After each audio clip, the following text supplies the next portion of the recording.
So if you could take your seats, that would be wonderful.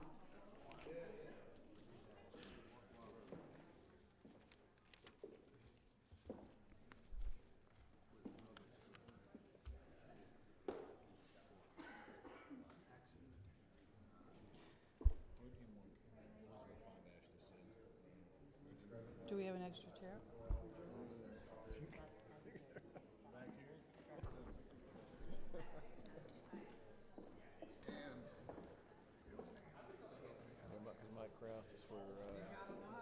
Right. Okay.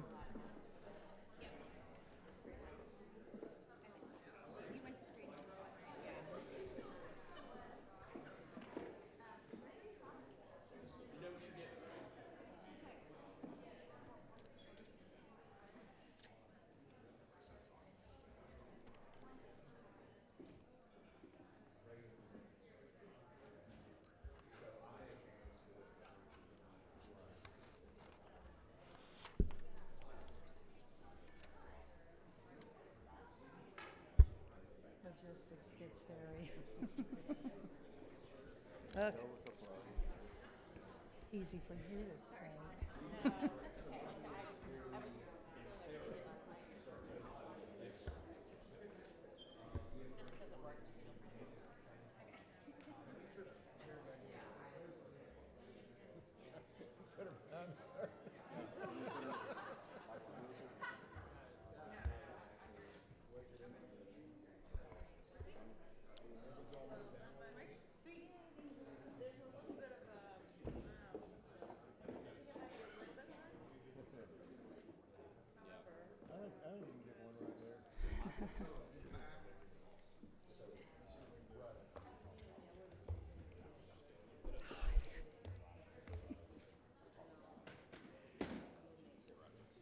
We have a little bit of a logistical challenge, and so we're going to be, Elizabeth, come on up. We're getting a chair here for you.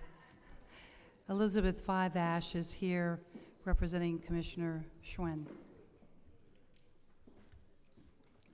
I believe we're ready to get started as soon as she gets up on the podium. We did.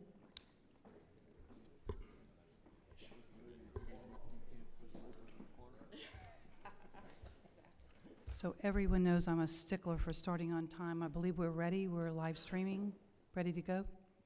Okay. It's 9 a.m. and I call this meeting to order, and I want to welcome everyone who is joining us today. Casey Griffin on our staff will call the roll to establish a quorum. Mr. Cobbins. Here. Mr. Darnell. Here. Mr. Eby. Here. Mr. Edwards. Here. Mr. Ferguson. Here. Mr. Jensen. Here. Ms. Kim. Here. Mr. Kraus. Here. Mr. Morrow. Ms. Hartgrove. Here. Without objection, I also want to indicate to you all that Mr. Nate Morrow is excused without objection. Okay, so ordered. Thank you. Madam Chair, you have a quorum. Thank you.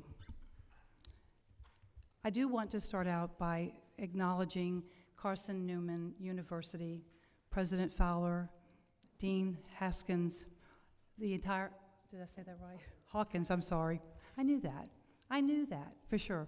Your faculty, everyone on campus, you have all been incredibly wonderful to us, and you have been so gracious in everything that you've done for us.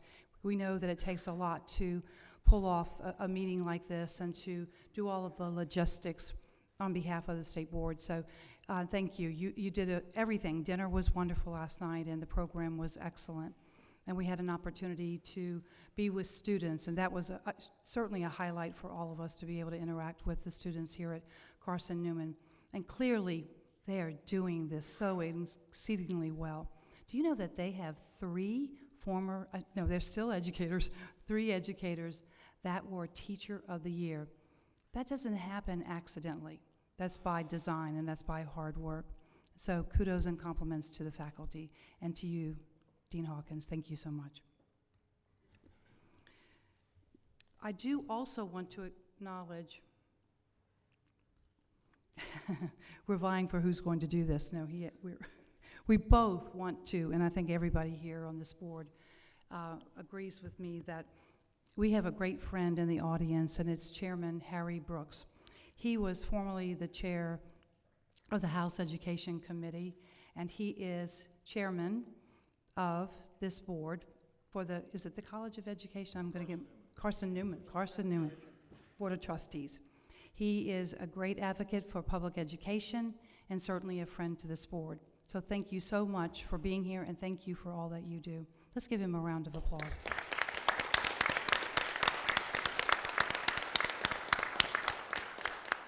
I also want to take one more moment and acknowledge and welcome Mr. Larry Jensen to the board.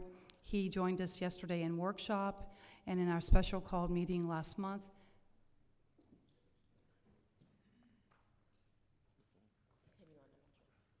What is this? I'm not sure what I'm doing. I know what it is. Oh, logistics. It's all about the logistics. Anyway, he represents the 8th District and joined us for our first quarterly meeting yesterday.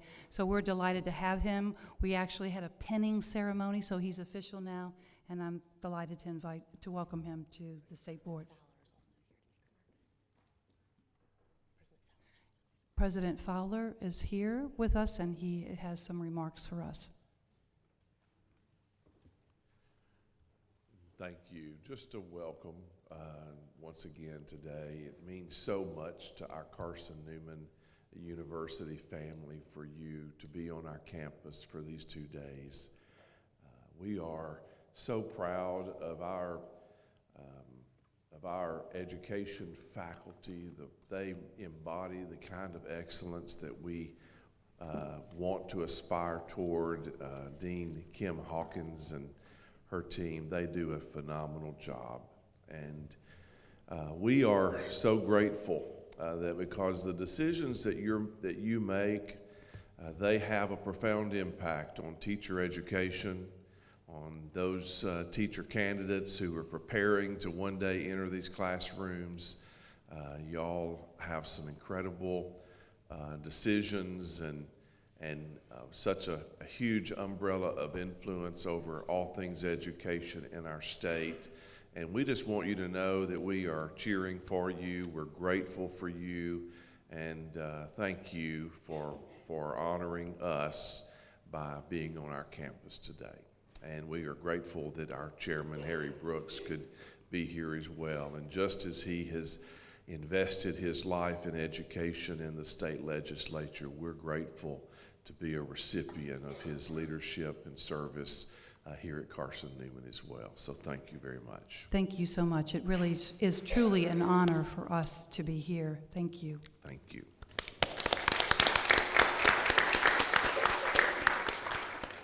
Now I call on Dr. Morrison to share some highlights from yesterday's workshop and any other business of the board.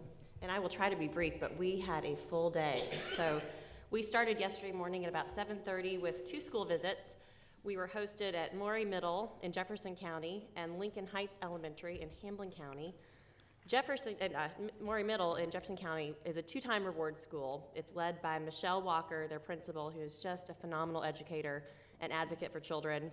And Lincoln Heights Elementary is led by Michelle Green, also a principal there and advocate for children. Both schools, we had to divide up, so I went to the middle school, some of our staff and members went to the elementary school. But it was clear in the recaps yesterday from our members that in both cases, these are schools with dedicated, talented faculty, students who are engaged, lots of data tracking, ownership of learning, student engagement, like I said, at a very high level. And it was just a privilege for us to get to start our day grounded in the work that's happening in this community. From our school visits, we came back to Carson Newman and started our workshop around 11. We heard from ETS around the standard setting work that, again, this board is engaged in when we set pass rates for licensure assessments. It's an important part of our work. We heard from Shirley Holt-Hale about the importance of elementary physical education. We heard from the department staff about some updates related to the ESL policy that we'll vote on today. We had an extensive conversation with Commissioner Swin, both about the NAEP data that recently came out and other data that's relevant to our work in K-12 education, as well as the chance to engage with her on the strategic plan that they're unveiling at the department. We had a robust discussion about the charter appeals that are again on the agenda today for votes, and we heard a few other member reports from various activities that have been happening around the state since our last quarterly meeting. And then, as Lillian alluded, we had a really lovely dinner last night hosted by President Fowler and his wife, Dean Hawkins, and many of the other members on the faculty at Carson Newman. We heard from Byron Booker, who was the Teacher of the Year in 2011. We're also honored to have Brian McLaughlin, who was the 2019 Teacher of the Year. Both Carson Newman grads, as Lillian said, Dean Hawkins pointed out last night, that's 3 in about 10 years. She and Bob Eby are still duking it out to see if that earns her points on the report card, potentially so, it sounds like. But we really had a lovely time last night with many of you over dinner. Lastly, I want to just give a few staff updates. We have a few new team members who've joined us officially since our last meeting. Erica Light is our senior, on the policy team, our senior research associate. Erica, raise your hand. She's the one that's working most closely on the report card for our educator prep programs. Catherine Johnson, also on the policy team, is our policy coordinator. She's working with Amy Owen closely on standards review and a number of other things related to our policy work. And then Faith Christian, I believe, is with us too. There's Faith. She's an intern with us through April, supporting both the policy and the legislative teams. We're thrilled to have her. She's an MP student at Vanderbilt, Master in Policy. And then lastly, this is the last update for me. We've got several members who have been honored for their state service just recently. Brittany Kendrick, Amy Owen, and Tess Stovall have just earned their 5-year award. And Vicki Danny, where is Vicki? Has just earned her 40 award, and we'd like to bring her up for a picture. Vicki, if you'll come up, we've got a few things for you. Do you want us to go?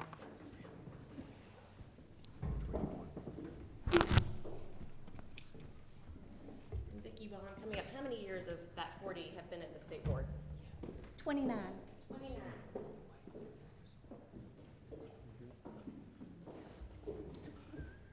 Trying not to trip over my wires.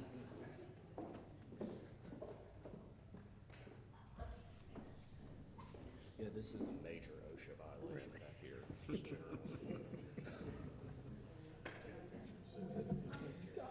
Cushman of Wakefield can help us with that.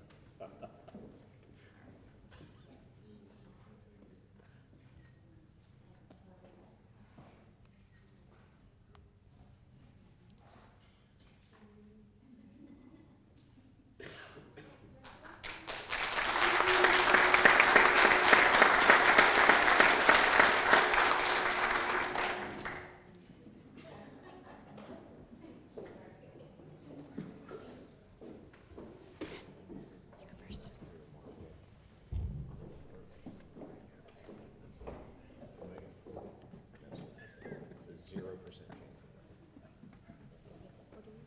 I was just saying, I think.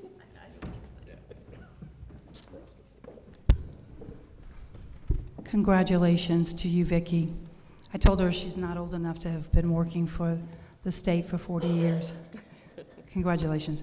There's one thing I want to make sure that I say now. I said it perhaps before we were officially in session, but Elizabeth Five-Ash is here representing Commissioner Schwinn. So she is standing in for her, as well as she'll do some presentations for us today. Thank you for joining us. Glad you could be here. Okay, now we're going to move into item 1, consent agenda items. And I do want to let you know that we are planning to pull item D, Career and Technical Education Plan, without objection. It's my understanding that the department is still continuing to do some work on that particular item, and will present that to us at perhaps the February meeting? Yes, that's correct. Okay. Is there any objection? Okay, so ordered. Nathan wants me to use this, so I'm going to do it as often as I can. So now we need a motion to approve the consent agenda. Is there a motion? So moved. Second. The motion is provided by Mr. Ferguson.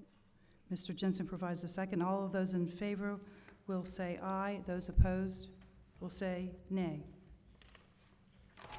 All those in favor? Aye? Aye. The ayes have it. Thank you so much.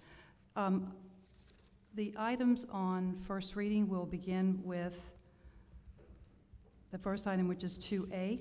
I will ask that Each presenter, please state your name. I have a habit of saying everybody's name, but I'm going to suspend that. I'm going to let each presenter say their own name, their title, for the record. So the first item is 2A, Board Meeting Policy 1.400. Thank you.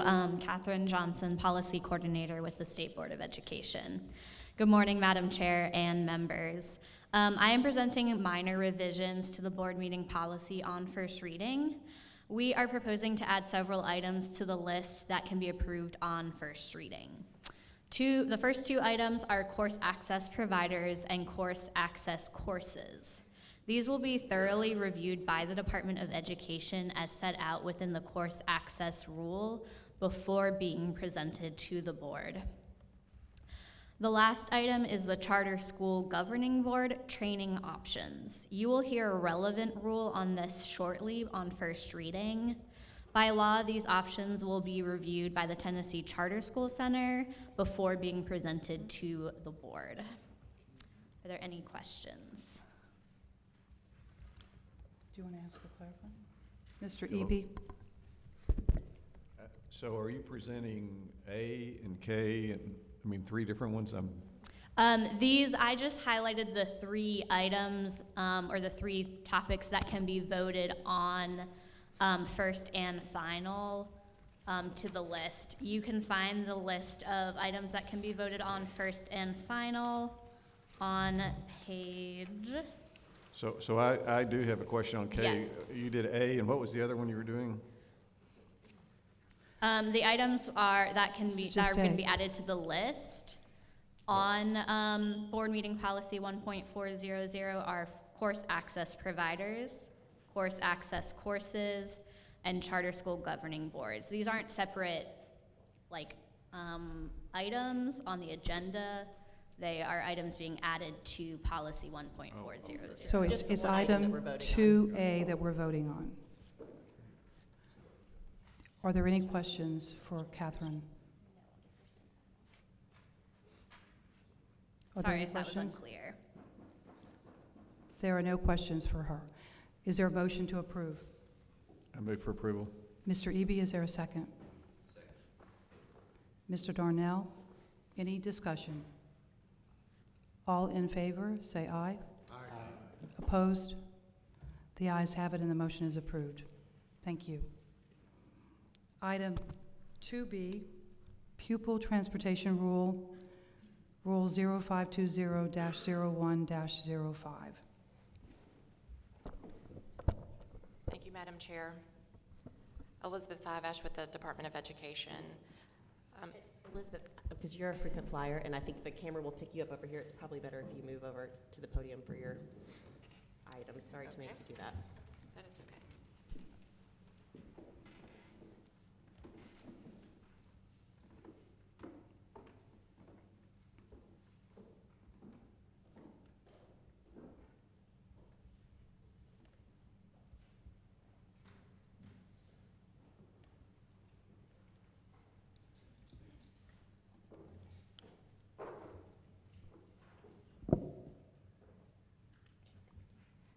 Again, Elizabeth Fiveash with the Department of Education. The Pupil Transportation Rule outlines the requirements for the operation and standards for school buses. This first read item proposes to remove the current restriction on lettering and background color for advertising on school buses to align with current statute, which does not have any prohibitions on the types of lettering and background colors. Additionally, we made some clarifying changes to the insurance and liability requirements and to the 15-passenger van language. And with that, I'm happy to answer any questions. Are there any questions? Hearing no questions, do I have a motion to approve? Mr. Edwards, is there a second? Second. Mr. Ferguson, any discussion? All in favor, say aye. Aye. Aye. Opposed? The ayes have it. The motion is approved. And I believe you have the next item, perhaps? No. No, you do not. Well, administrative, let's see. Oh, I'm sorry. Item 2C, CTE standards revisions.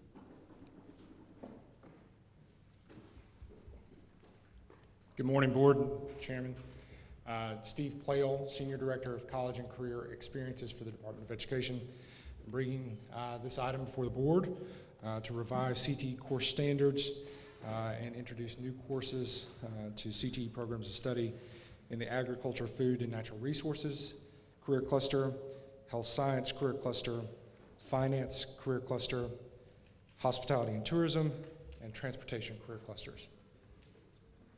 This item is for first read, and I'll be happy to take any questions. Mr. Darnell.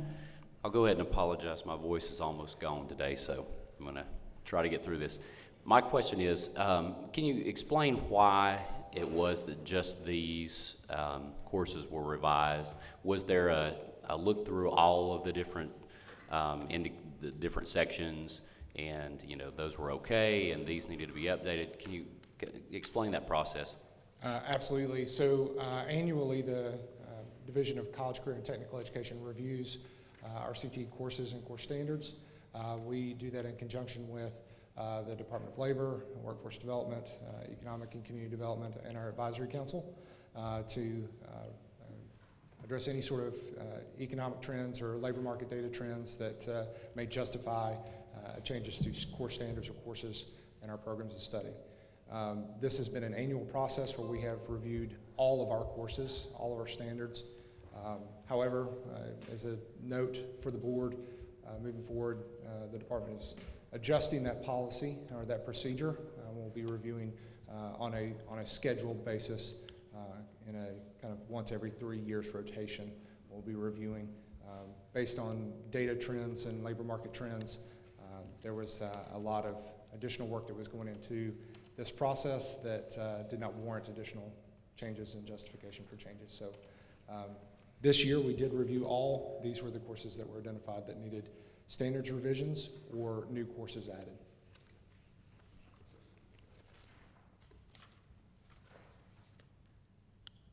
Are there any questions? Hearing no questions, do we have a motion? Mr. Darnell, do we have a second? Second. Mr. Eby, all in favor? Say aye. Aye. Aye. Opposed? The ayes have it. The motion is approved. Thank you. Thank you. Item 2E, Administrative Rules and Regulations, Rule 0520-01-02. Elizabeth Fiveash with the Department of Education.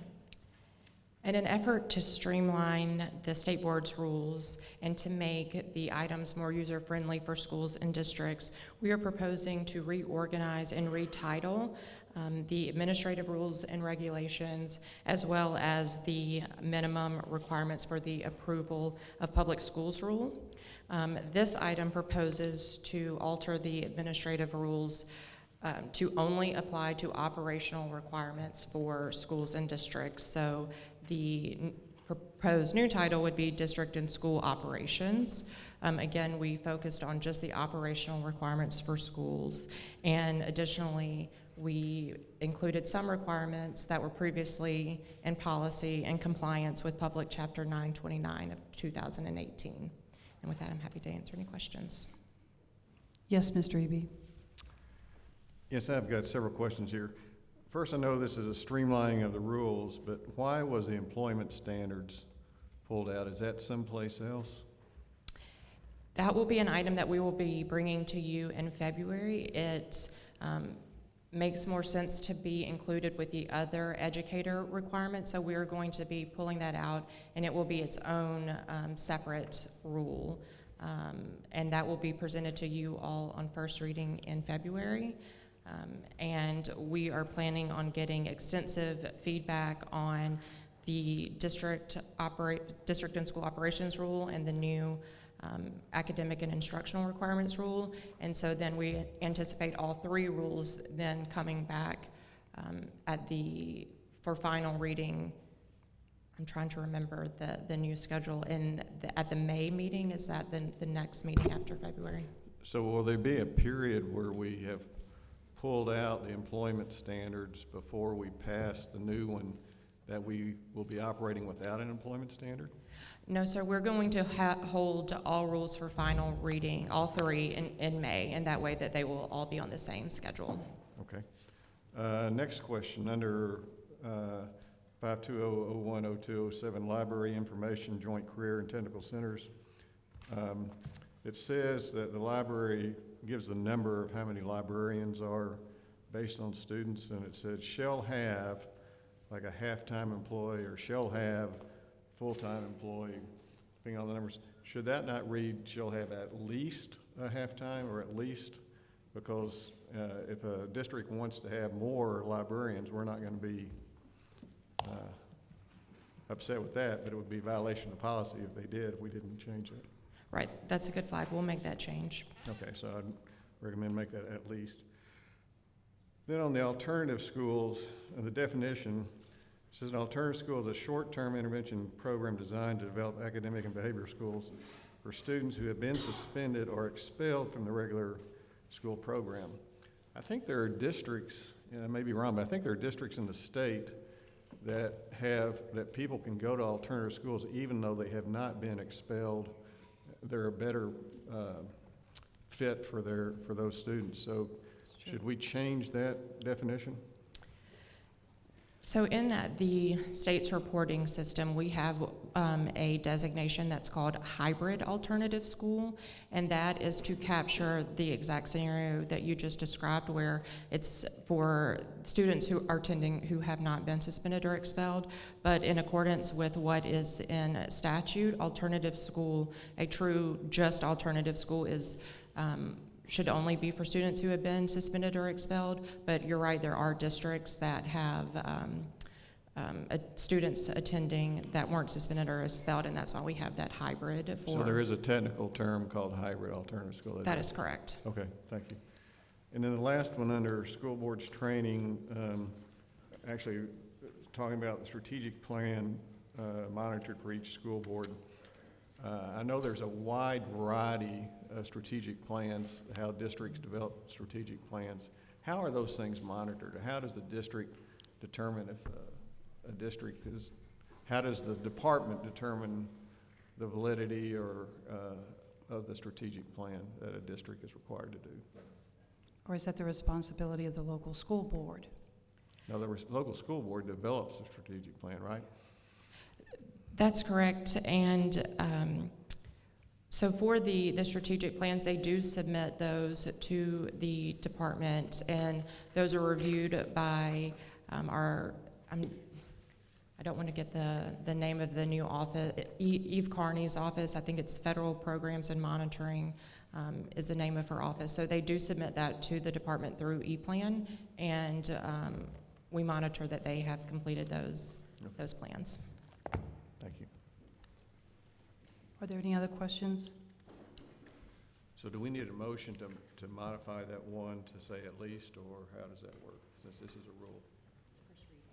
First reading. We can make the change before final reading, or? Okay, that's fine. No other questions? Is there a motion to approve? I so move. Mr. Eby, is there a second? Mr. Edwards, any other discussion? All in favor, say aye. Aye. Opposed? The ayes have it, and the motion is approved. Thank you. You have the next item, 2F, minimum requirements for the approval of public schools rule 0520-01-03. Thank you, Madam Chairman. This is similar to the previous rule, and we are proposing to retitle and restructure this rule to focus on the academic and instructional requirements. It also includes items that were previously in policy that should be in rule in accordance with Public Chapter 929 of 2018.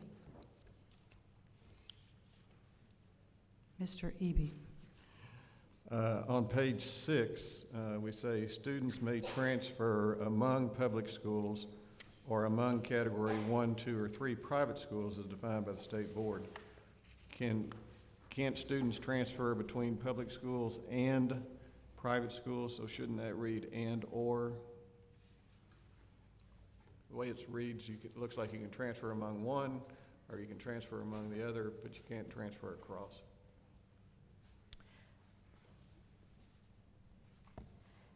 I believe they can, you're correct, they can absolutely transfer. I think this is related to the retention of credits, and I am not sure how the credit transfer works, but I can look into that before final reading, and if it transfers the same, we'll make that change as well. Thank you. Any other questions? Hold on a second. Yep, a couple more. Okay. We talk about the credit requirement for fine arts or foreign world language may be waived by the director of schools for students under certain circumstances to expand and enhance the elective focus. In that term, certain circumstances, can we define that better, or what's the criteria for those special circumstances?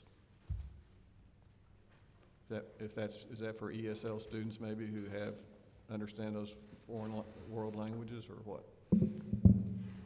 It's typically been individual to the students where, and I can't speak to all of the circumstances that arise.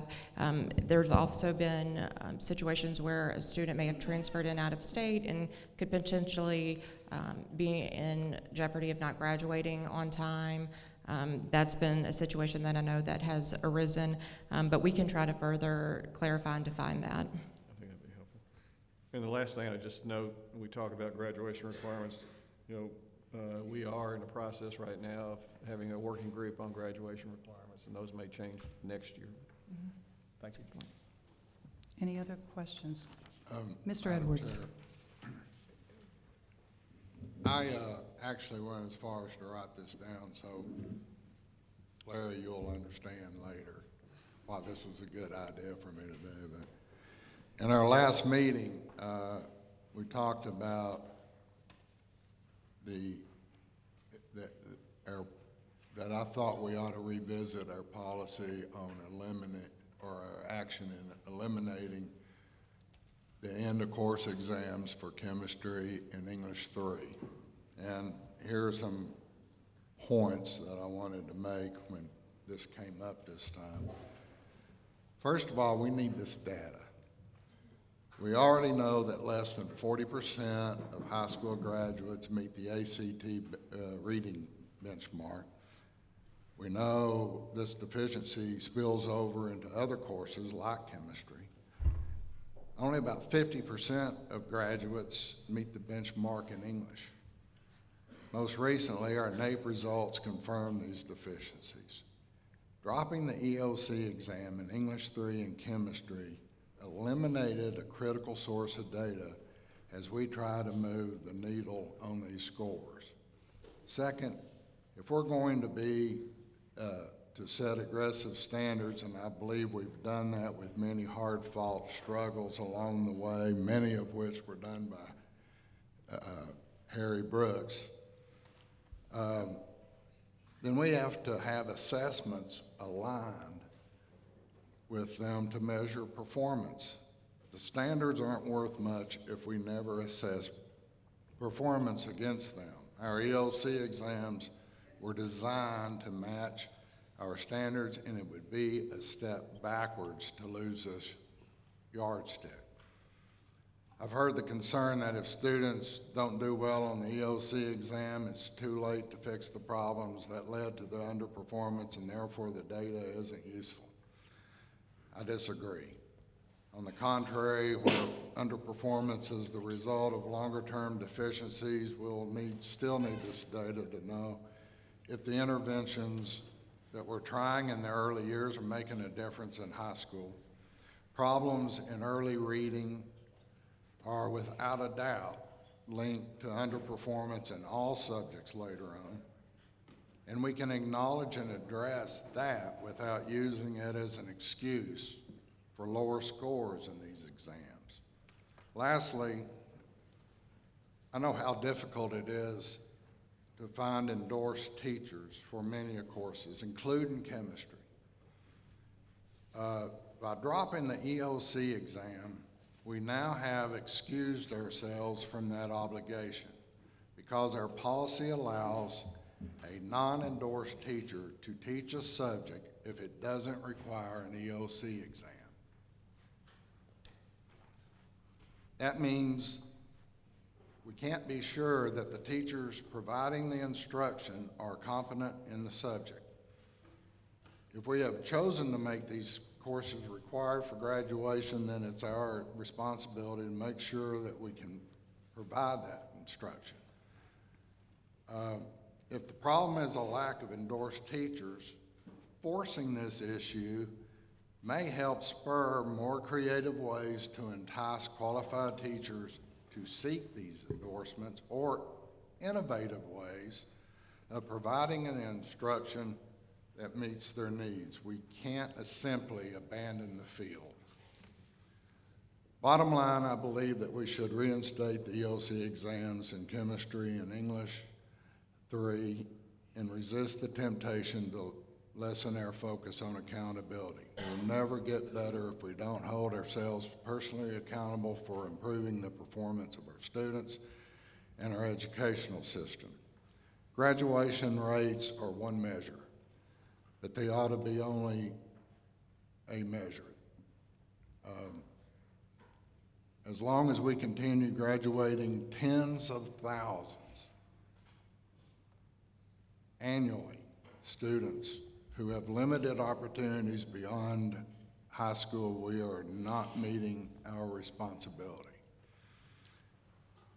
So, Madam Chair, we're voting today to approve on first reading the minimum standards rule, which includes standards on EOC.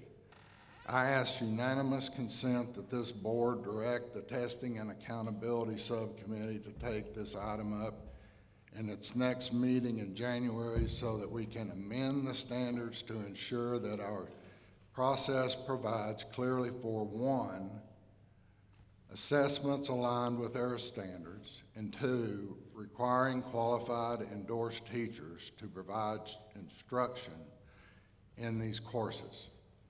I believe this can and should be done before we consider this item on second reading in our February quarterly meeting so that we can amend it to reflect those recommendations. Therefore, I further ask that the committee be instructed to report back to the board no later than 10 working days before our next quarterly meeting with the proposed amendments and answers to member questions on this topic. So that is a motion that you're making. So If you'll entertain it, yes. yes, that is a motion. Is there a second? I second. We have a second from Mr. Eby. Any further discussion from anybody else regarding this topic before we vote, final vote? I'll just note that we have on hold a date right now for the 22nd of January for Accountability and Testing Subcommittee to meet, which would then provide 2 weeks before the next board meeting. You'd asked for a report 10 days. Well, I would think we needed 10 working days for staff to be able to, in fact, that's our policy, I think. Or no, it's longer than that. Elizabeth? We're actually planning to bring this for final read in May, so I think that would give you all plenty of time, hopefully. So it won't be in February on final read. I It think will so. come in There would be That'd be- advanced work that you would be doing within the department. You would not wait for the committee to meet. So Correct. to say that the meeting is January the 22nd, there would be information that would be provided by the department, I would believe, during that meeting that the committee would work through, respond to, agree to, want to edit, change, ask other questions. So if it's I was May- just making sure that we had time to provide, I mean, she has time to provide the information. Exactly. Then we have the meeting, and then if we're not gonna have it to final reading until May, then we got more than time to write the report and get the report to the, so I think that's fine. Okay, so Okay, so we have a if I motion. Go may ahead. Yes. amend my motion to come upon 10 working days before this comes up on second reading. Okay, it's amended. And thank you all. So we have an amended version of yours, and you I'll still accept say that the amendment, second. yes. Any further discussion? All in favor, say aye. Aye. Opposed? The ayes have it, and your motion is approved. Now we're going to go back to the final item 2F to ask if we have a motion to approve minimum requirements for the approval of public schools rule. Do we have a motion? So moved. Second. Mr. Edwards provides the motion, the second, Mr. Eby. Any further discussion? All in favor, say aye. Aye. Aye. Opposed? The ayes have it, and the motion is approved. Thank you. Item G, professional assessments for Tennessee educators, policy 5.105.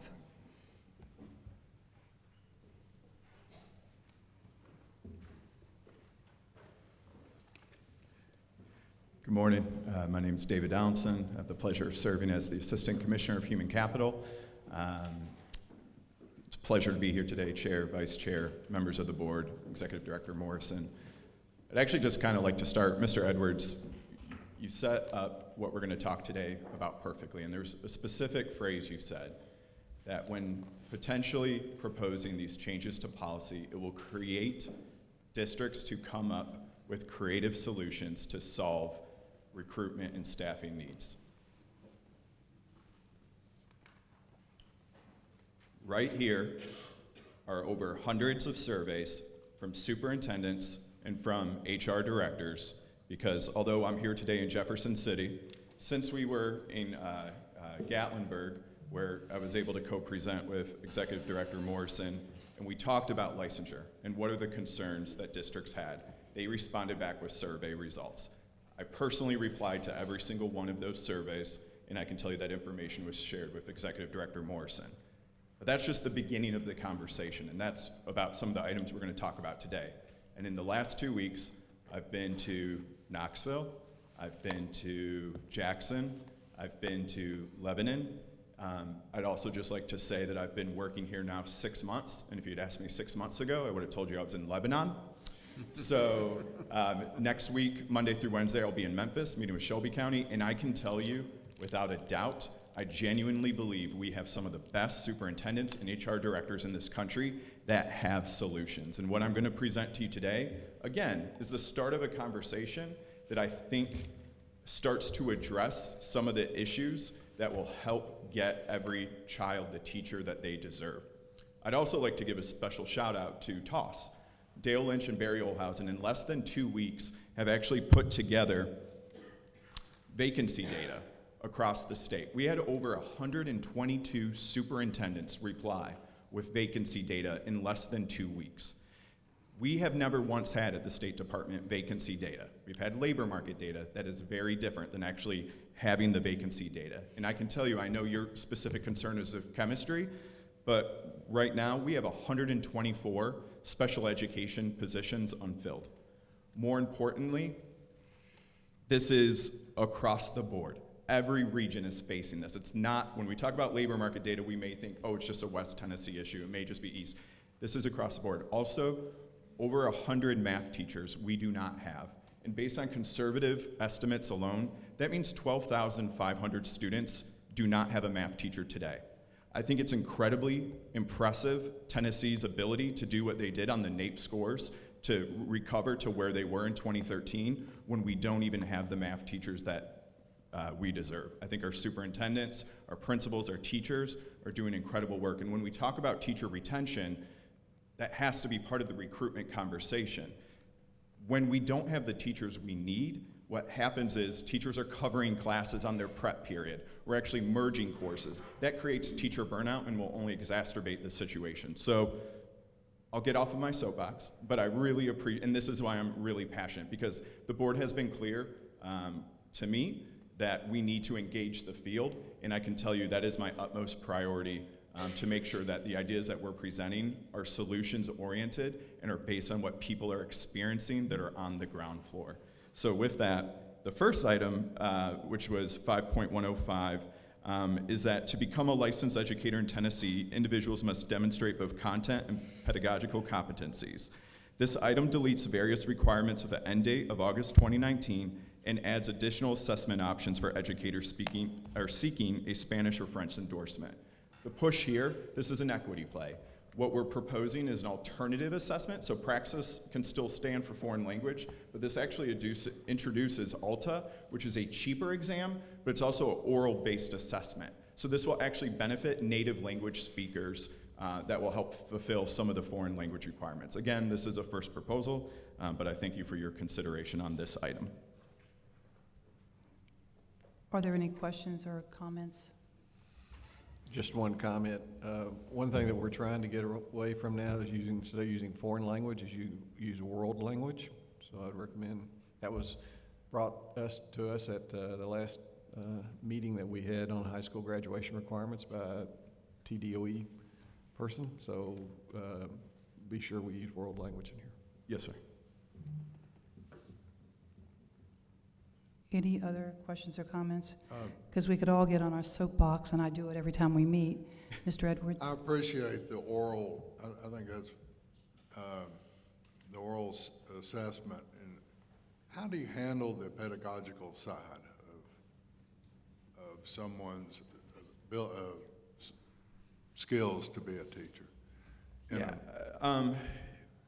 Great question. And so this part is, in this case, it's the content side. There's still pedagogical exams that they have to pass, but for the purpose of the content, I mean, when having just moved here from New York and Puerto Rico, Spanish is, whether you're Portuguese, whether you're from Spain, whether you're from Mexico, it's fascinating if you're taking a written test that's from an entity that may be a certain standard of Spanish that is not, while there's different dialects of Spanish. And I think that's where the ALTA actually, again, I'll say it's an equity issue. It can potentially benefit more folks who are native language speakers of different dialects.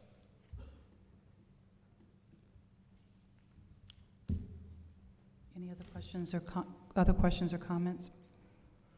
Is there a motion to approve? So moved. Mr. Edwards, is there a second? Second. Mr. Ferguson, any other discussion? All in favor, say aye. Aye. Opposed? The ayes have it, and the motion is approved. You have the next item. Thank you. Teacher and Administrator Evaluation Policy 5.201. This policy outlines the criteria the department will utilize for the review and approval of alternative growth measures pursuant to TCA 49-6-105 and the department recommendations for approval. Additional measures are still in review and will be added for the policy's final read. The policy also makes updates to the local level grievance policy and finalizes the TBOS measures available for achievement measure selection. Here for any questions. Mr. Eby? First, let me say on the last one, I applaud you for all the reviews and comments that you got.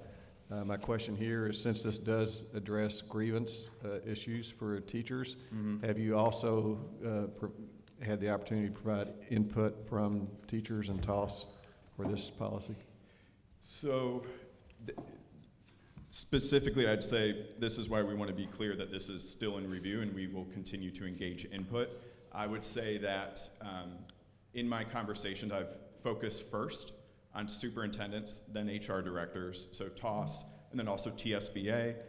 The purpose specifically of grievances was to provide clarity because this is based also on counsel from our legal guidance that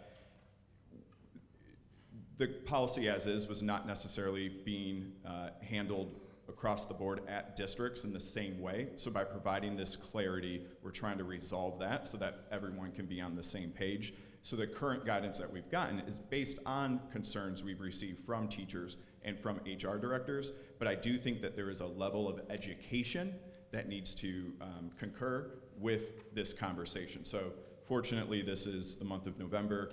We have till February, and I think this is also something where we talk with our TEA counterparts and many others to ensure that the voices of teachers are always, we're not asking them for feedback, we're getting their input. Right. So that way, all policies should be educator and data driven, in my humble opinion. Thank you. Thank you. Any other questions or comments? Is there a motion to approve item 2H, Teacher and Administrator Evaluation Policy? Move for approval. Mr. Eby, is there a second? Mr. Darnell. I'm sorry. And you're over there and you're over here. Thank you, Mr. Cobbins. Any further discussion? All in favor, say aye. Aye. Opposed? The ayes have it and the motion is approved. Thank you very much for your great work. Thank you. Next up is Strategic Compensation Policy 5.600. I'll just say these next two, you're not supposed to have favorites, but I'm really excited about these two. So this one, in order to better support LEAs in the development and refinement of their human capital strategies, the Department of Education proposes the addition of a third criterion for the approval of each LEA's differentiated pay plan. The new criterion will require districts to submit vacancy data at the time of submission of their annual plan using a template provided by the department. So as I just mentioned, I have the breaking new data that I just got yesterday from 122 districts on vacancy data. I am incredibly grateful for the superintendents and HR directors prioritizing that, but that came due to an ask from TOS, and they knew that it would be important for us to advocate for policy. What this is saying is that we'd actually like to require this starting next year. We'd probably be looking for it around July 2020, and if we had 122 districts be able to put this together in less than 2 weeks, I do think this is something that will help us continue to make data-informed and data-driven policy recommendations for the board's consideration and potential approval moving forward. Any questions or comments, Mr. Eby? So your request for data is high priority. So you know you have these openings. My question first, let me thank our legislator for passing the BEP for differentiated pay, provides opportunity there. How effective is that differentiated pay being used to address the issues that it's saying being used? What a great question. So that was coming into this position and being from a district, 2 different districts running talent and HR. My first question is, with differentiated pay, how are these plans being approved when we don't even know what the urgency or the vacancies are in your district? We may be approving a plan from a district year over year over year where they're saying $2,500 bonus for science teachers when actually they may not even have any science vacancies. We don't know. It could be the same person getting that money, which then becomes more of a retention bonus, and there's nothing wrong with that, but it's important for us to know what we're doing and why we're doing it. And so I think collecting this vacancy data will allow us to cross-reference against differentiated pay plans, and it's more about us actually providing true technical assistance to say, hey, you know, I know you've done this way. What are the results on your end? We've noticed now that we have vacancy data, have you thought about moving the stipend over to address your special education vacancies? In conversations like that, and I do believe the collection of this vacancy data starts to create true engagement and also allows the state to actually be a support and not a compliance-driven organization. I would strongly encourage you, as you know, if you're going to take this through steps, is work toward getting the districts to provide you information on how effective, you know, how they are using that differentiated pay and how it is addressing these shortages that we have. Again, you're talking about the future. Think about, get some feedback and see how effective it is. I think that'd be helpful. Yes, sir. I think the larger districts have the resources and have been working on differentiated pay, and I think they do have that mindset. They've been all over it for a number of years, and I do think the smaller districts do have different challenges with resources to be able to go beyond where they've been able to go in the past. And so I think all the help that they can get certainly would be, I would hope, welcome. But larger districts are very much on top of this. I had an opportunity to serve on a committee for one of the districts in my area, and they were an early adopter of differentiated pay. So I think we need to be clear when we talk about this. We know that more needs to be done. And it's great that we're talking about this and that we're looking at it from a data-driven perspective, and we can actually collect that information and help them in that regard. So I echo what's been said here before, but thank you for the great work in putting focus on this and the attention that is needed to move this forward. Because in the past it's been, we don't have the money. We have very little money to pay, or barely enough to pay our regular compensation. That's often what I will hear. And commissioners, county commissioners will say, but the teachers in our district are the highest paying. highest paid individuals. So if there's any little wiggle room on paying more just from that local funding, they'll tell you they don't have it. So it's great that we're trying to address this to the best of our ability. Thank you. Thank you. I just have one quick question for you, David. I think it's great to begin to collect this vacancy data for sure, and it makes sense to do it with the annual plan. Have you gotten any feedback from districts about doing it quarterly? In addition, that feels potentially a little onerous, but what do you think in terms of the annual requirement plus that quarterly update? Yeah, I apologize for that mix-up. I think we received guidance from state board staff that there would be a preference to do annual, and we are in agreement with Okay, that. so it's just Yep. the cover sheet that was still. Correct, Okay. yes. My Great. apologies for that. Any other questions or comments? Is there a motion to approve? I move. Mr. Edwards, is there a second? Second. Mr. Jensen, any further discussion? All in favor, say aye. Aye. Opposed? The ayes have it, and the motion is approved. Thank you. Thank you. Final item coming from Human Capital today, Educator Licensure Rule 05200203. Pursuant to TCA 491302, the State Board of Education has the authority to adopt policies governing the qualifications, requirements, and standards of, and provide the licenses and certificates for all public school teachers, principals, assistant principals, supervisors, and directors of schools. This item proposes changes to Section .03, which would add a new pathway for out-of-state prospective teachers that does not require submission of qualifying scores on professional assessments if the educator holds a comparable level license from a state other than Tennessee. And Section .10, add a new pathway for out-of-state prospective instructional leaders that does not require submission of qualifying scores on professional assessments if the educator holds a comparable level license from a state other than Tennessee. I have never seen a proposal get 100% approval from the field. This is about specifically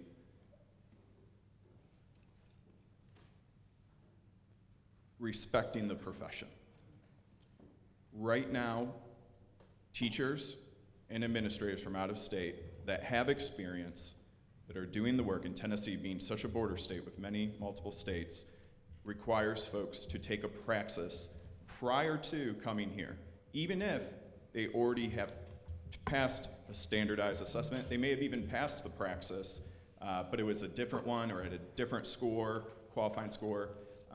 It is from 4 of the 5 big districts alone, they have told me they have stopped out-of-state recruitment because they're not able to get the return on investment. They actually, even if they're able to convince somebody to come over here, they then have to tell the person, by the way, you're gonna have to take 2 or 3 tests at $150 to $200 each, even though you're already teaching, even though you're already an administrator.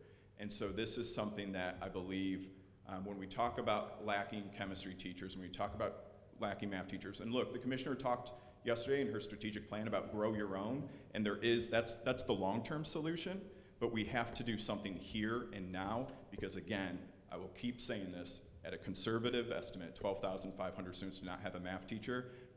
I believe we can significantly address that by next school year if this proposal is considered by the board, and I genuinely really appreciate your consideration for both of these items. Mr. Donaldson, I know that you're new to Tennessee, and I love your passion. I will tell you that up front. And I do want you to know that this board has been looking and seeking and working with the department prior to you coming on board and prior to this commissioner regarding looking for different ways to ensure that we can attract and have alternate pathways for licensure. So I love your passion and your desire to find those solutions. So thank you for that. But I want you to know that we've been in lockstep with the department about looking for those solutions. So we want to see more solutions in partnership with the board. And so with that being said, we know we have a lot of work to do. There's still more ways that we can change the licensure rule, and I know that we'll be working closely with you to address that. We actually have a committee on the state board that addresses licensure and ed prep programs.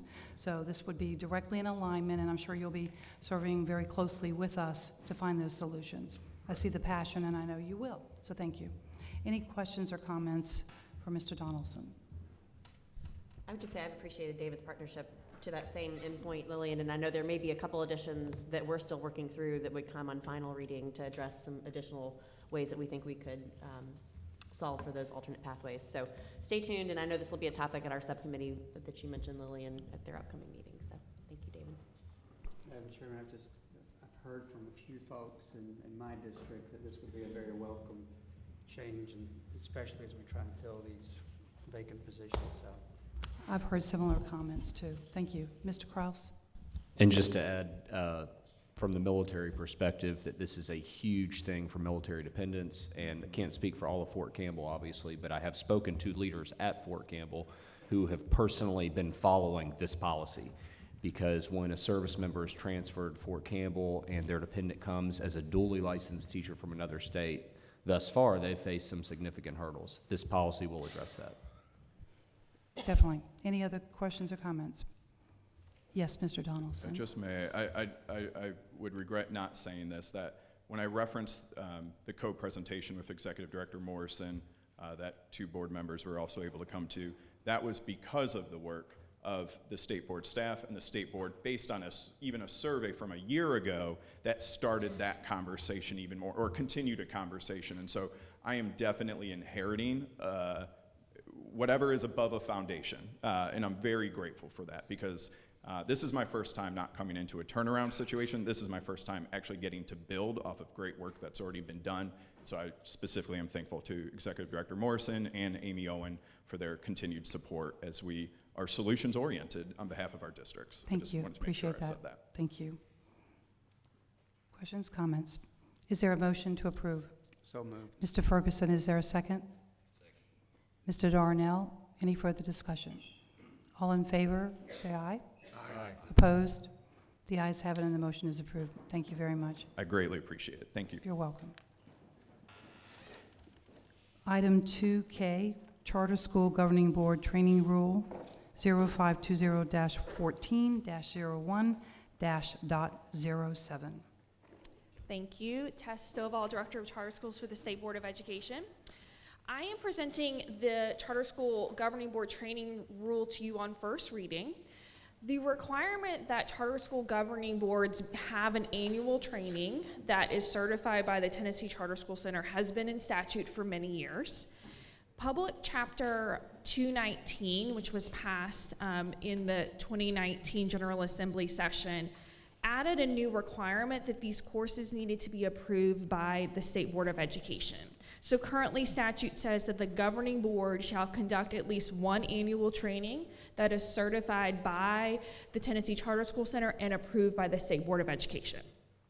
So this first draft of the rule sets out the process the Tennessee Charter School Center would present these items to the State Board of Education for approval, as well as sets out a minimum training requirements for both new governing board members as well as returning governing board members.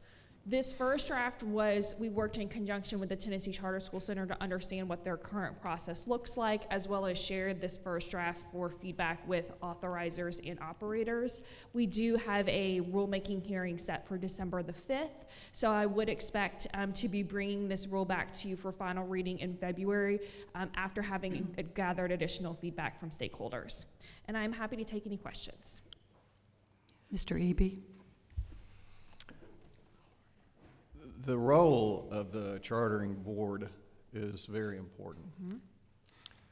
And I see it similar to the role of a board of education for an LEA. Mm-hmm.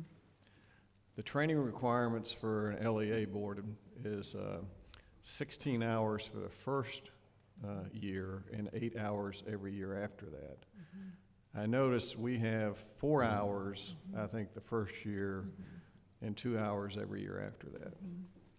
That seems very thin to me. I would like to have you go back and think about it, and maybe talk to TSBA, because they're the ones who put on the training for the local boards. And when you come back, I would like to understand why we're saying, you know, a factor of 4 less than what we require for our local boards.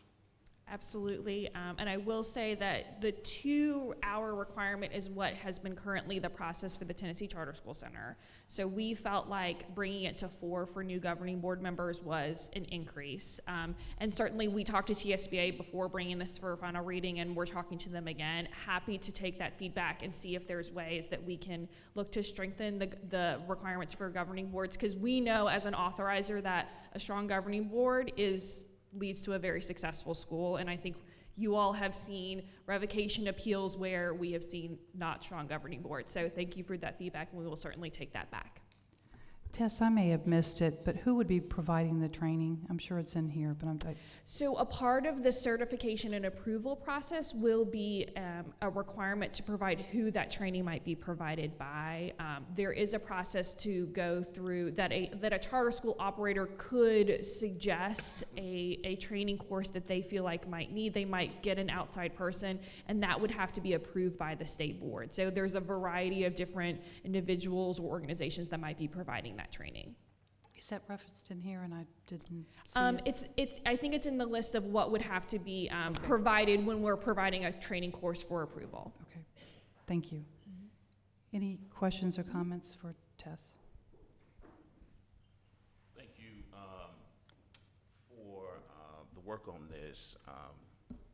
And I think you mentioned a lot of the charter revocation items that have come before us have particularly a lot of them have come from Shelby County. And as a former charter board member myself, I'd like to underscore Mr. Eby's suggestion of a higher level of requirement.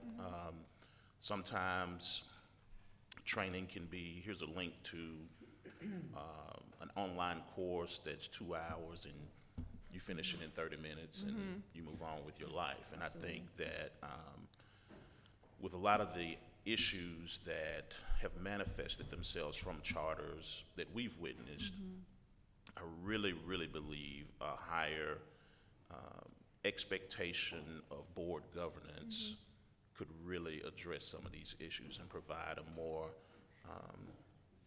keen oversight over the management and operations of these schools. And so look forward to getting your feedback after you have some more conversations. Great, thank you. And I do want to underscore that this is really a preview to our charter authorization evaluation process, because one of the things that we will be looking at is how our authorizers providing oversight and compliance to their charter schools as it relates to ensuring that they're maintaining these hours. I think, certainly from an authorizer perspective, we do get notified about if our charter school boards are appropriately trained and could notify them, but we want to make sure that that's happening across the board. So thank you so much.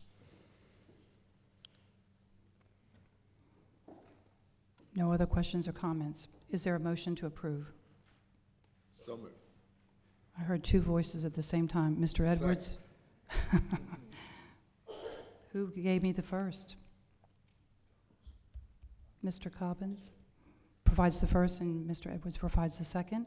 Any further discussion? All in favor, say aye. Aye. Opposed? The ayes have it and the motion is approved. Thank you. Thank you. Item 2I, Charter School Performance Framework.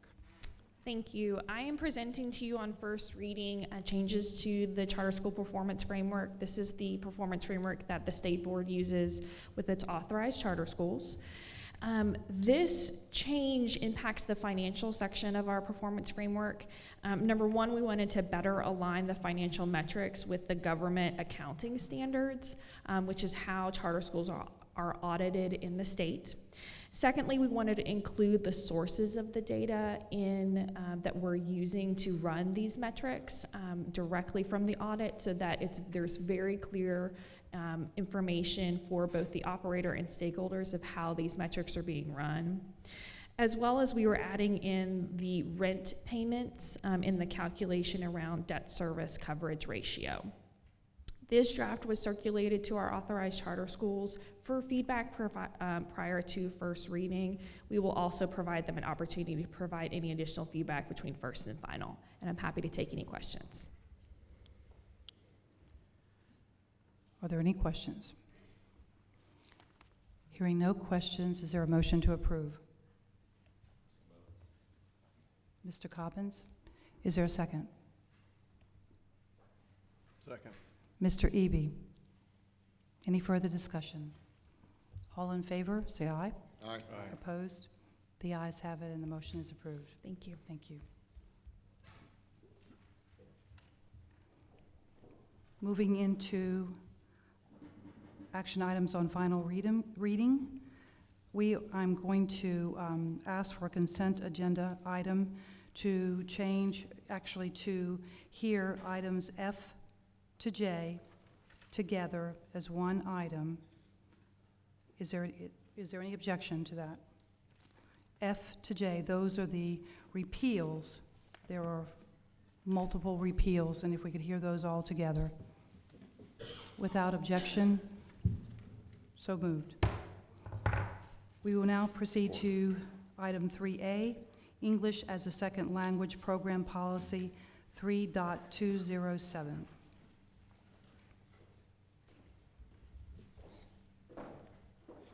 Good morning to all.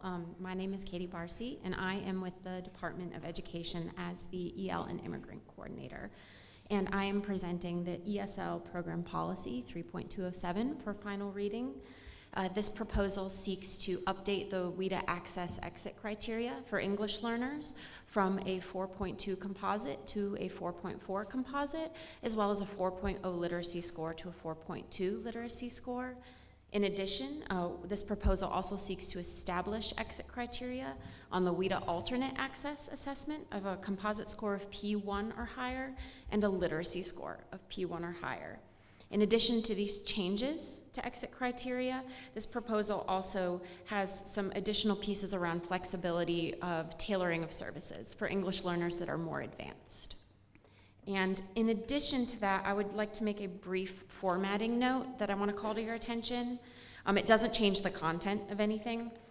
You'll note on the first page of the ESL program policy, under policy sections in the table of contents, it has 1 through 7, but with the addition of the WIDA alternate access exit criteria, that is actually in component 8. And so we would just be adding that 8 with the title to the table of contents. So small formatting change in addition. And I'm happy to take any questions. We had an excellent presentation from you yesterday during workshop. So the board had an opportunity to hear a lot of details about this particular item. And so with that, I do want to make sure, are there any questions or comments from the board? Yes, Mr. Darnell. First of all, I would like to say everyone that I've talked to that deals with this is very appreciative of, first of all, the flexibility for certain students, and of course that's what we're all about, is making sure that specific needs are met. But I would also be remiss if I didn't highlight the partnership that my district in Hamblin has with Carson Newman University. We have developed a partnership where, and this was a discussion we had yesterday with the possibility of the increase of ELL and ESL teachers that will be needed. So Hamlin County and Carson Newman have partnered, and what was a fairly expensive cost has now been cut almost in half through that partnership. So now we have teachers who have been in the classroom and have found a love for their ELL students and decide they want to move into that type of teaching, that category of teaching. And so they're able to come back to Carson Newman at half the cost through that partnership. So I think that's definitely something that higher ed needs to look at. There are probably other partnerships across the state, but that could definitely help fill those voids throughout the state. We're always excited to hear about that, and we would love to take those examples and highlight them for other districts that may be struggling as well. Thank you for sharing that, and thank you, Dean Hawkins, Dean Hawkins, I'm going to get it right eventually, for the wisdom to do this partnership. Thank you so much. Any other questions or comments? Yes, Ms. Kim. That's marvelous. Amazing. Is this on? I don't know if it's on. Mostly I just want to say, I know I had a lot to say at the last meeting about this, like a lot to say. And I really appreciate the legwork that you've done behind the scenes to get this policy to this point. Any other questions or comments? Is there a motion to approve? So moved. Two at the same time. Ms. Kim, and the second is provided by Mr. Darnell. Any further discussion? All in favor, say aye. Aye. Opposed? The ayes have it, and the motion is approved. Thank you very much. Item 3B, bid list of textbooks and instructional materials under official review, Section E. Good morning. My name is Lisa Kuhn. I'm the Assistant Commissioner of Standards and Materials at the department, and I have been in this role for about 3 months. I appreciate the opportunity to provide the final reading of the ELA and CTE textbook bid. The Tennessee Department of Education supports the Tennessee Textbook Commission, which serves as the oversight entity for the state textbook adoption process. TDOE facilitates 4 major components of the textbook adoption process, including collecting the bid information and creating a material list for review for the bid notifications. We create an expert review selection process and support the selection of reviewers from the Tennessee Textbook Commission chair. We also design the material scoring instrument, provide training, norming, and scoring process, help facilitate the scoring process of bid materials. TDOE began this process for this adoption in January 2018 and completed an original review process on June 2019. As part of this review, Tennessee Department of Education worked with the Textbook Commission to create an additional opportunity for publishers to go through a re-review process.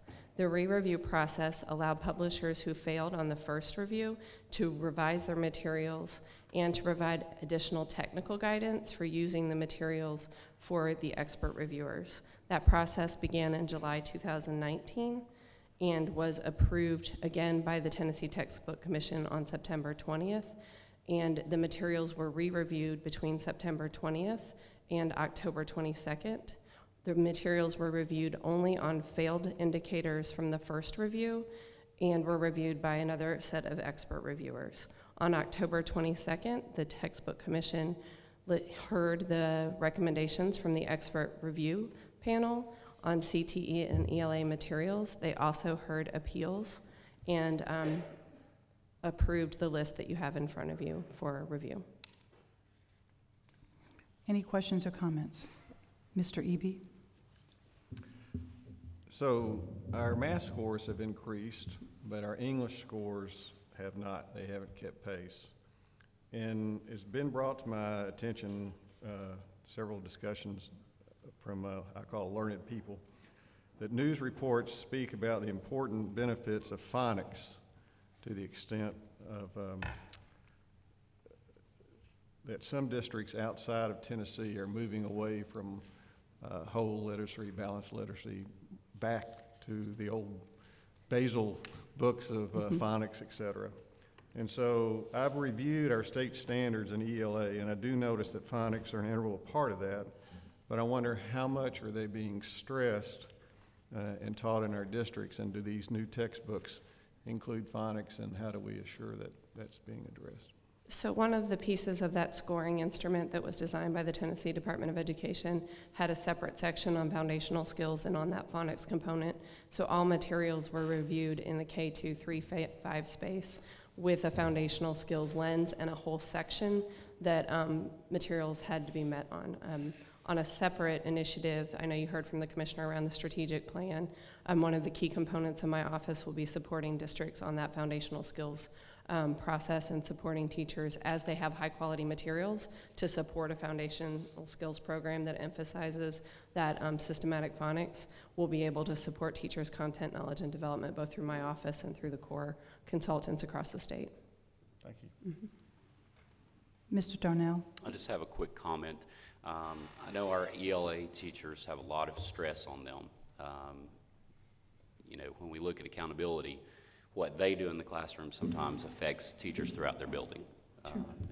And so many times they're very stressed and down, you know, feel like they can't get things accomplished. But I will say that through this process and knowing that they're going to be getting good, rich, rigorous material, I've seen a lot throughout our discussions, a lot of ELA teachers who've come back very, very excited They're excited that they're going to get something. Teachers get excited over different things. We get excited about school supplies and new books and things. So I just want to share that from the ground, that teachers are excited that they're going to get these new materials and looking forward to next school year, where I think, especially in our district, there's going to be some continuity across the board on the grade levels, which is going to be a plus for us. I would agree. I've had the opportunity to be in 2 districts this week, and they continue to speak about the importance of new ELA materials. Dr. Coons, can you clarify, does the textbook commission consistently use or look at ed reports? Because I understand ed reports evaluate all books, and you can get an indication if the product, the book, or books are high quality. So the Tennessee Textbook Commission provides the oversight. Our office actually provides that rubric and the training for the scorers. We do use similar rubrics and continuity with ed reports to make sure we're in alignment, but we are required to conform to Tennessee standards, which are a little bit different than the ed reports reviews. So we definitely take their guidance and their support in working on designing our rubrics and our scoring instruments for materials in that place. But the Tennessee Textbook Commission actually takes our recommendations from those expert reviewers. So if I understand you correctly, they likely are not using ed reports, or they may use it. It's not part of the rubric because of Tennessee standards. Did I catch that correctly? The pure ed reports rubrics are not used because statute requires us to conform to Tennessee standards. However, when we speak with districts and talk about the criteria in our rubric, they are aligned in the broader space with the ed reports rubric. And I ask that question because I have heard from the field, from districts, directors of schools specifically, that there are times that books have appeared on the textbook list, bid list, and they go back on their own and compare it to what's listed in ed reports and the rating of the books. And sometimes they find they're not high quality. So they've expressed concern to me, and that's why I asked the question. I've heard from directors of school this go round that the quality of the books on this list are where you want them to be, so they're pleased with that. So I wanted to make sure I put that on the record. Right, thank you. Thank you. Any questions or comments further for Dr. Coons? Is there a motion to approve? So moved. Mr. Ferguson? Mr. Eby provides the second. Any further discussion? All in favor, say aye. Aye. Opposed? The ayes have it. The motion is approved. Thank you very much. Item 3C, 2019-20 special course approvals. Good morning, Madam Chairman, board members. My name is Virginia Mayfield. I'm the Director for Math, Science, and Fine Arts at the Tennessee Department of Education. I'm presenting special courses for approval on final read today. State Board Rule 0520-0102.052 and Policy 3.201 allows school districts the ability to offer high school special courses that aren't listed in the State Board's approved high school course policy list. They're annually reviewed by content experts at the Department of Education who recommend them to be approved for 1, 3, or 6 years. This item presents for the board's approval on final read the list of all courses presented for the 2019-20 academic year, along with its approval status. The process for review includes a review for things like standard alignment, making sure that there's adequate content in the course.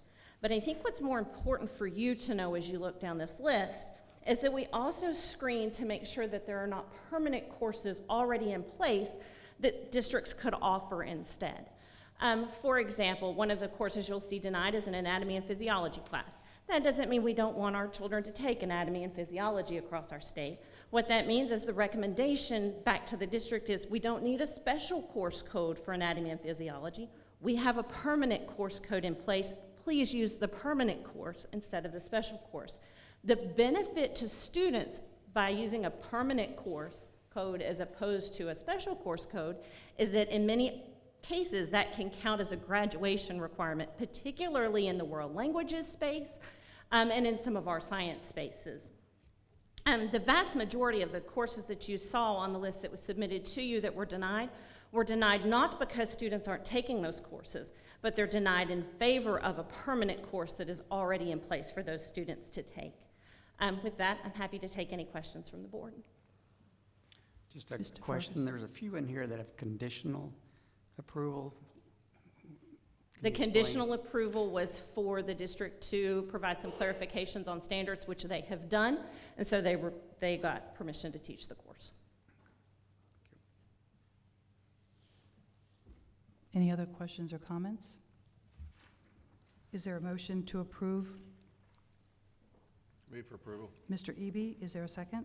Second. Mr. Darnell, any discussion, further discussion? All in favor, say aye. Aye. Opposed? The ayes have it and the motion is approved. Thank you. Thank you. Item 3D, High School Policy 2.103. Hi, good morning. My name is Aaliyah Guthrie. I work at the Department of Education, and I am presenting High School Policy 2.103. The high school policy outlines graduation and other instructional requirements for high school students. In 2019, TCA 496408 was amended to require that students take and pass the civics test. That change is reflected in this policy in Section 1 and Section 6. Additionally, TCA 496412 added a requirement that students take a career aptitude assessment, and this policy now reflects that change in Section 4. I'm happy to take any questions. Any questions or comments? Is there a motion to approve? Who did that come from? Mr. Coppins? Is there a second? Second. They make me work for this. Mr. Edwards, thank you. Any further discussion? All in favor, say aye. Aye. Opposed? The ayes have it and the motion is approved. Thank you. Item 3E, guidance on the resuscitation. That's not it, is it? Resuscitation of the Pledge of Allegiance. Recitation. We're not resuscitating anybody, are we? We might be. That's what we're going to do to me. Want to add some extra vowels in there. Hello, once again, I'm Katherine Johnson. As you know, our staff regularly reviews rules and policies for alignment with law. This year we identified that the law requires we have guidances on the recitation of the Pledge of Allegiance rather than policy. The substance of this guidance has not changed from the policy, just the classification, and this is being presented on first and final reading. Are there any questions? Hearing no questions, is there a motion to approve? Move for approval. Mr. Eby, is there a second? Mr. Coppins? All in favor, say aye. Aye. Opposed? The ayes have it and the motion is approved. Thank you. We're taking items 3F through J as one item. Good morning. Yes, through K, thank you. Through J, item K, No, so through roll call J. vote. It is through J. Is it? Oh, it's changed. Yes, it did change because we have to take a roll call vote on item 3K. So it's through J. No, that's okay. Good morning, Madam Chair and members. Amy Owen, Policy Director for the State Board. Public Chapter 929 of 2018 required that certain rules and requirements that used to be in policy either move to rule or to some other form of guidance or procedural manual. In order to come into compliance, as Catherine just mentioned, we reviewed all State Board approved items in conjunction with Elizabeth's team at the Department of Education and identified those that would be more appropriate to be housed in rule or in guidance. With that, we have several policies up for repeal that are now either in a new location or that were identified as obsolete throughout our review process. I'll briefly discuss each one before your vote on a block of them. Item F, as Catherine just mentioned, we now have guidance on the recitation of the Pledge of Allegiance. Previously, that was in policy, where statute actually directed us to instead have guidance.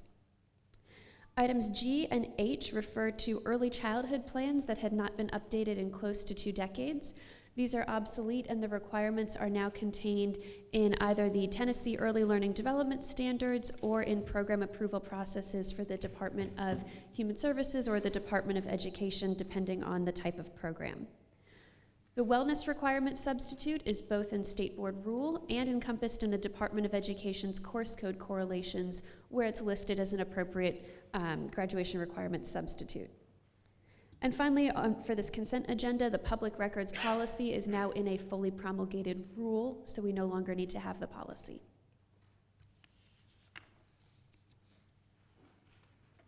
Any questions or comments? Is there a motion to approve items 3F through 3J? Mr. Cobbins, is there a second? Mr. Darnell, any discussion? All in favor, say aye. Aye. Opposed? The ayes have it and the motion is approved. Item 3K, repeal the educational television rule 0520-08-01. This requires a roll call vote. Thank you, Madam Chair. Public Chapter 248 of 2019 was a cleanup bill that removed several outdated requirements from the State Board of Education, one of which is the responsibility or opportunity to operate educational radio and television networks. This rule was last updated in 1984, and as much fun as it would be, we are not in the business of operating television or radio networks here at the State Board. So we are proposing that this rule be repealed in accordance with law. Any discussion or questions? Is there a motion to approve? So moved. Mr. Ferguson, is there a second? Second. Ms. Kim? Mr. Casey, please call the roll. Mr. Cobbins. Aye. Mr. Darnell. Aye. Mr. Eby. Aye. Mr. Edwards. Aye. Mr. Ferguson. Aye. Mr. Jensen. Aye. Ms. Kim. Aye. Mr. Morrow is absent. Chairman Hartgrove. Aye. Madam Chairman, you have 8 ayes. The ayes have it and the motion is approved. Thank you. Item 3L, Standards Review Policy 3.209. Thank you, Madam Chair. The Standards Review Policy 3.209 aligns with state law and lays out that the State Board will review English language arts, math, science, and social studies standards on a 6-year cycle. However, the last time math and ELA standards were reviewed, it was mid-cycle as the state was moving to Tennessee-specific academic standards. That mid-cycle review threw off the alignment of state standards and textbook adoption, as we were just discussing earlier. In order to allow the state to get back into alignment in those systems, the legislature provided a one-time flexibility for the State Board to review math and English language arts standards beyond that traditional 6-year review cycle. We will use that flexibility for English language arts. We've actually just opened this week a public survey to collect feedback on the math standards and begin a math standards review process. That's because the Textbook Commission delayed their math adoption and requested that before they adopt textbooks next, we go ahead and review the math standards, and the State Board's happy to accommodate. So I'd like to encourage all of our wonderful Carson Newman education students, if any of you are studying math or if anybody else watching is interested, please go to the State Board website. We have an online survey where you can analyze every single math standard, grades K-12, and provide your feedback. Katherine Johnson will be spearheading the effort to have teams of expert Tennessee educators review that feedback and propose revisions on the standards to you later in 2020. Great, thank you. Any questions or comments? Mr. Eby. Just a comment. As you know, Ms. Owens, we do have the Math Alignment Group that's being chaired by Robert Dinn of the Higher Education Commission. Will that alignment group and the setting of these standards mesh? Absolutely. I'm actually in close contact with Victoria Harpool, who's here from the Higher Education Commission. We're working to align the efforts of those two groups along with Virginia Mayfield at the Department of Ed, specifically looking at high school courses and what elective options or fourth-year math options are available for students depending on their different college or career pathways. Thank you. Thank you. Any other comments or questions? Is there a motion to approve? So moved. Mr. Darnell, is there a second? Ms. Kim. You're so softly spoken. Your microphone's not working, right? Any further discussion? All in favor, say aye. Aye. Opposed? The ayes have it and the motion is approved. Next item? Thank you. This is the Item final 3M. item. I'm sorry, go ahead. A final item for me, item 3M, Uniform Grading Policy 3.301. The State Board has the authority to set a uniform grading system that all school districts are required to use. This establishes an even playing field for state scholarship opportunities such as HOPE. However, local boards of education have discretion to set their own grading system that's used for local honors and awards. This would be things like valedictorian, salutatorian, class rank, and any other honorifics specific to that district. So again, in some districts, students would end up with 2 GPAs, one for their uniform grading system and one for a local grading system. Previously in this policy, we had some specific requirements for local grading systems laid out. Those were based on state statute, which has now been repealed. Legislators were increasing flexibility to districts so that they're able to have more discretion over what goes into that local grading system. As such, this item proposes to remove the section on local grading systems from the uniform grading policy. Questions or comments? Hearing no questions or comments, is there a motion to approve? So moved. Mr. Eby provides the first. Is there a second? Mr. Edwards? Any discussion? All in favor, say aye. Aye. Opposed? The ayes have it and the motion is approved. Thank you. You very much. We're at a point where we're going to take a 10-minute break and reconvene at 10:44. I think I'll add a minute to that. 10:45. We will start back promptly. Thank you.